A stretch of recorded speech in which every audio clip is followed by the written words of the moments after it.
Yun, na-drop na natin sa customer natin ang ating pang ilan na ba ang ating customer na yon? Isang therapist. Yan ang isa sa mga may hirap na kasi talagang buong puwersa mo ang gagamitin mo sa pagmamasahe. So hindi din naman ganun kalakihan, tsambahan lang din like sa atin. Araw-araw tayo bumiyahe, tsambahan lang din kung ano ang ibibigay sa ating booking o anong ibibigay sa ating kita o tip.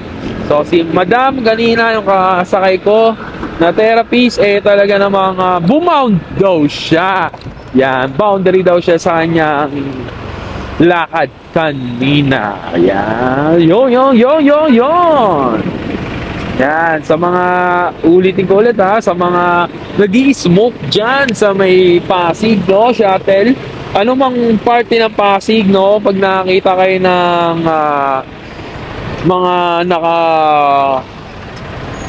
opisyal, parang opisyalis ng smoke parang gano'n ang datingan. Pag nakita kayo ng mga ganyan, talaga namang itigil nyo na ang inyong pag-i-smoke at pagbe-vape dahil nga napaka stricto nila sa ganyan, Yon yung muntik ng matikitan pero nag-sorry naman din dahil nga it's a prank.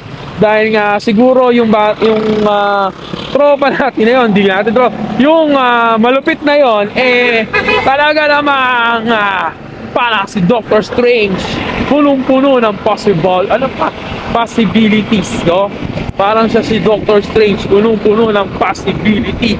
Ganon kalupit ang muntik ng matikita. Magkano rin yun sa 500, ako 110,000. May sinasabi pa siya talaga Talagang pag corner sa kanya ng tatlong officialis na yon, binabasahan na siya ng offense niya.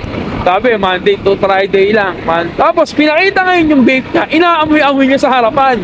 Yung pala, inhaler lang yun, na parang, uso ngayon na inhaler na, na parang may katiko sa loob. Ganon. Yan lang pala. So, hindi natin alam kung, meron talaga siyang vape, talaga siya si Doctor Strange. Na puno-puno ng possibilities. Napakalupit mo. Siyempre may mga katabi pa nga katabi pa siya na nagbe-vape talaga. Siguro kinakabahan na yun. Talagang in-inspection siya in-inspection talaga. Pinapaputa. Para kang nagke-carry ng drugs. Parang gano'n. Talagang kinapkapan siya. Pinalabas lahat ng mga nasa bulsa niya. Diba? Ganun yung mga pinagpapagawa sa kanya, Napakahirap din naman nung ganung sitwasyon, na mabubutang ka ng inspection. Sabi nga ni Looney, mas kabado ka pa sa naabutan ng inspection.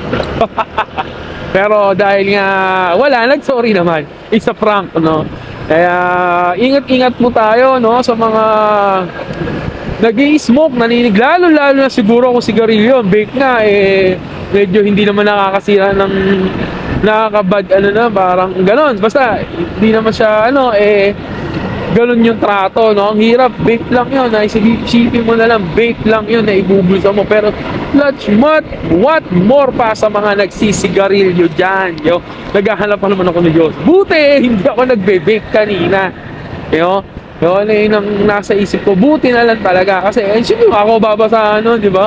Ang hirap, Kaya na, mauutal-utal ako nun. Pero, dahil nga, yun nga, it's a prank. Magaling. Shoutout sa iyo, kuya. Napangiti nga, pati yung babae din, napangiti. Dahil nga, nakaligtas siya, Dahil alam ko naman na nagbe-vape talaga yun, mga yun. Wala, call center yan, Puta. Walang hindi naninigarilyo, walang hindi nagbe-vape, yan, lahat yan, ganon. Yun. So, balik tayo, Walang mga bentahan dito sa Pasig Plaza. Mag-gusto yung pumunta dyan, Lapitan ka na agad ng ano ba? Kano lang dyan? Ewan ko, natanong na rin ako dyan pero hindi ako pumayag, syempre ba? Hindi easy to get to,